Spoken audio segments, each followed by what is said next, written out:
Here's why you should never buy or lease a car. What you should do instead is buy a car for $5,000 in cash, drive it into the ground, and still be able to sell it for $5,000 3 years later and drive it for free. And the reason I say that is because I had $1 million in my bank account and I still had a Prius with a dent in the side door and a crack in the windshield. And when I pulled up to an event, someone was like, "I thought you were supposed to be rich." And I said, "You should look at my bank account, not my car." See, now, I like Alex Hormozi. I like him.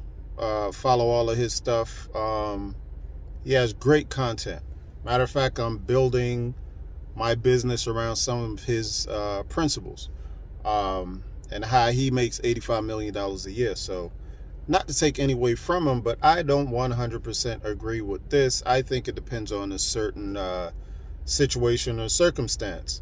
Now, if I got $1 million in the bank, why would I be buying a $5,000 car and think I'm going to run it into the ground and sell it for $5,000? Now, who's going to buy that at that point, you know? So I just say that to say this, although, you know, people are, you know, gurus in their own field and sense financially, but, you know, all advice doesn't work for everybody's situation. And the reason I say that is because if I'm successful in my business, but you don't know me, and I'm trying to get into, you know, certain doors, presentation is everything. You know, if, let's say I'm selling a service, high value service, and I pull up to my client or potential client with a $5,000 hoopty, how am I possibly going to sell them this high value, you know, service if they don't believe that I'm a high valued person?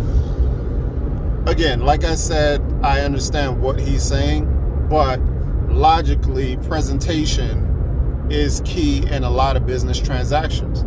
You know, I've witnessed it myself, where somebody might have had, let's say, a Rolex on, and, you know, you automatically assume that person is more successful than the person that doesn't have the Rolex on. It may or may not be true.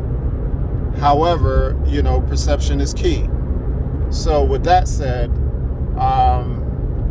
if I'm trying to sell you a $10 million home, or I'm trying to get a $10 million listing, you know, and I pull up in your driveway with a $5,000 car, I'm not getting that listing. So to make a long story short, I would think everybody should be smart enough to do what applies to their situation, do what applies to them.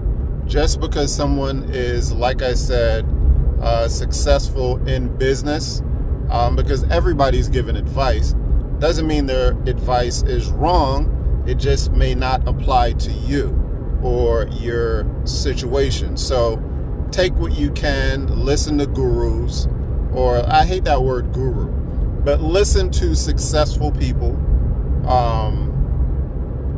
and extract what works for you and apply that to your business and what you're trying to do.